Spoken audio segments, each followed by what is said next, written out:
Hello and welcome to Student Watch. I'm your host Emma, and today we are joined by NHS specialist Remy and student binge drinker Miranda to talk about the problems faced with binge drinking in the UK.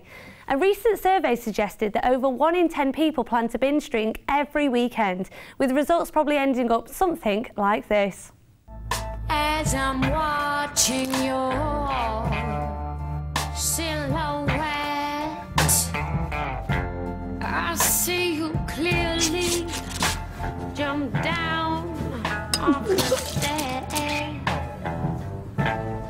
The twinkling in your eyes makes me wonder if I'm dead or alive.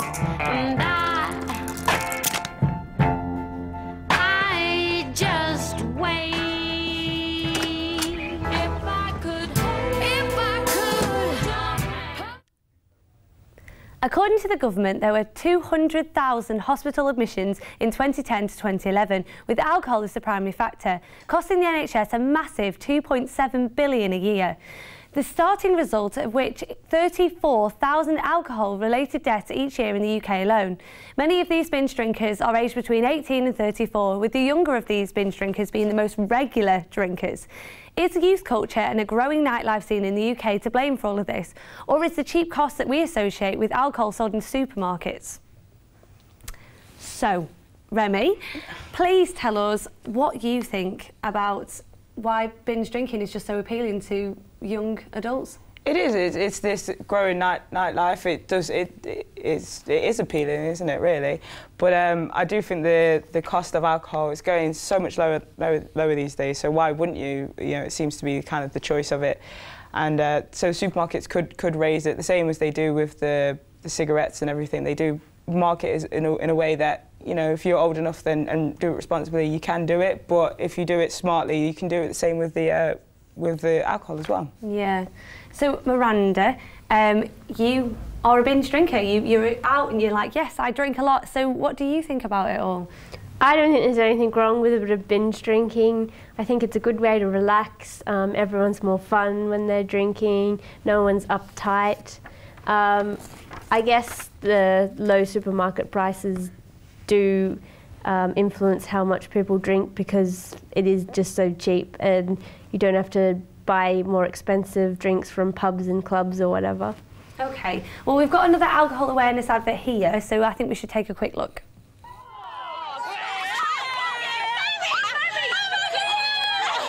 Stand back.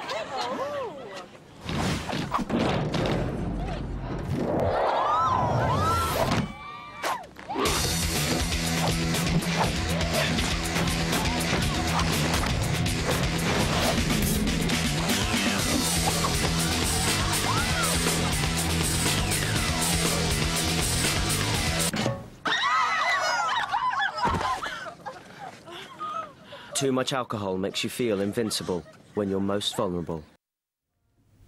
One suggested cause of binge drinking is TV youth culture, like seen in this next clip.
Skins, the brand new series coming soon on E4.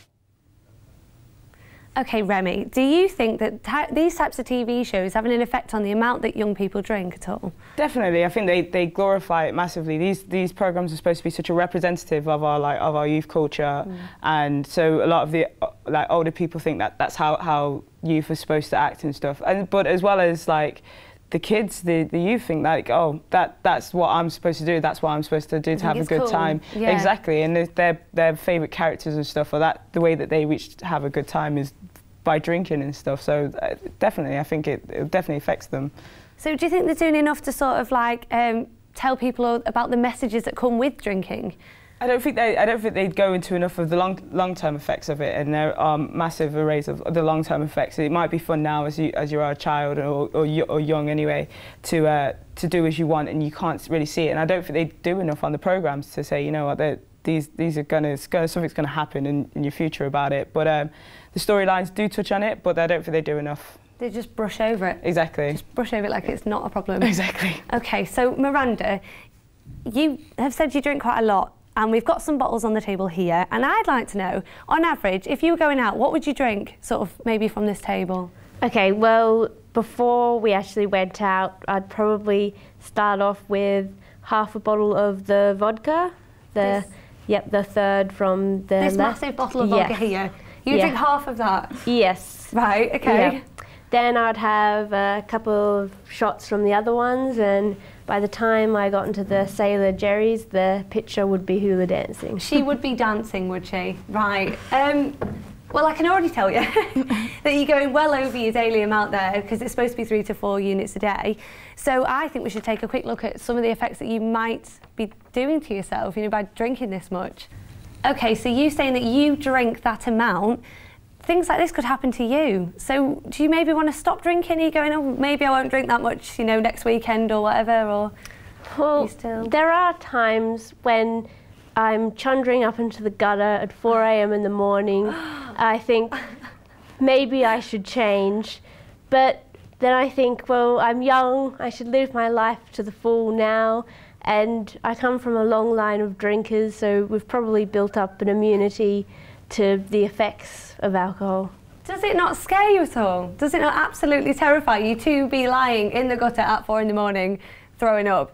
No, I always make it back home crawling somehow. Right, okay. Well, we've seemed to have some tweets on the board here, so let's see if some of these people might agree with you. Elliot says that drink is bad. It promotes underage sex. Okay. We agree with that. So Josh says, a cheeky pint or 7 never hurt anyone. Let's go down some more. Jake says, agree with Eric. Sometimes the birds in Preston require an extra several units. So if that's you, and this Jake here hovers about you and you've had your extra units, does that not worry you at all? Well, I'm more of an aggressive drunk than a promiscuous drunk, so I'm not too worried about that. Right, okay. So what do you think about it then? Because you must have some concerns. Yeah, definitely. I mean, you say you're aggressive drunk, so I fear for the men around you, but there are some women who aren't such aggressive drunks, and they are very, very vulnerable. And I'm not saying Jake is doing anything, but I'm sure there are definitely people who aren't like Jake and stuff. See, this one bothers me here, Charlie. Drinking helps with my depression. Hashtag help. See, that to me says it doesn't help with your depression because you're still asking for help. Yeah. So maybe, you know, it's not the best idea. But, okay, let's have a look at what some local students said when we spoke to them today about binge drinking, because they might agree with you, they might not. Let's have a quick look. Especially in freshers, they went a bit overboard, but I think when it comes down to it, a lot of students calm down when they need to. You know, even if you're not out and stuff and you just come out for a walk or something in the night, you always see people out on the floor and stuff just vomiting and all that. So yeah, it really is, yeah. We tend to drink more before we go out. So you don't have to spend money when we're out, but even then it's like £30 on average on a night out, 10 Jaeger bombs, something like that, yeah. In my first year, quite a bit, but I am a Christian, so I try not to drink too much, maybe 2 or 3 pints, the equivalent of, or 2 or 3 short, you know, vodka, cokes, whatever. Actually, I think the real problem is the media labelling students as binge drinkers, because it becomes a self-fulfilling prophecy, and then people live up to that, and they see that on TV, and that's what they actually go to uni for rather than study. When I came here, I expected to be drinking all the time, smoking weed, you know, making loads of friends immediately, but it's a lot harder than that. And I think that's where the problem with skins comes from, you know, bringing that stereotype of young people. Yeah, okay. I don't think it's a problem like with us and stuff, but I think other people take it to extremes. It's different as well because we'd be defined as binge drinkers, but we don't have, say, like a pint every night. We'll have like 10 in one night. So whereas someone's drinking the same amount as us, but over a week, whereas we're drinking it in one day. So we won't drink for like 2 weeks and then we'll go out and drink a lot. So Remy, what do you think about some of the opinions there? Do you really think that they know what they're doing to themselves by drinking this amount? I don't think they completely get the full story. It seems that they do. Definitely, everyone seems to get the gist of it. But it seems to be everybody else's problem. Oh, they're the binge drinkers. I don't do as much as them. But if they do look at themselves and how much they're drinking, they would, see that they're definitely part of that percentage that are binge drinkers and stuff. So they have to look and reflect on themselves, definitely. It's that problem where they go, yeah, everyone else, but there was this one time that so they are doing it. So what do you think about it then? Because maybe you are that person they're talking about they saw lying in the gutter at 4 in the morning being sick. So what do you think about what they're saying? I think most people have times when they drink a lot, and if they pretend that they don't, they're probably lying about it. And I don't think it's that big an issue. I mean, people might go a bit far occasionally, but it's not really anything too bad. Yeah. Well, all we can do is tell you about it, and we've tried. So I think that's all we've got time for on this week's show. But please drink responsibly. It could be you regretting that extra drink with your friends.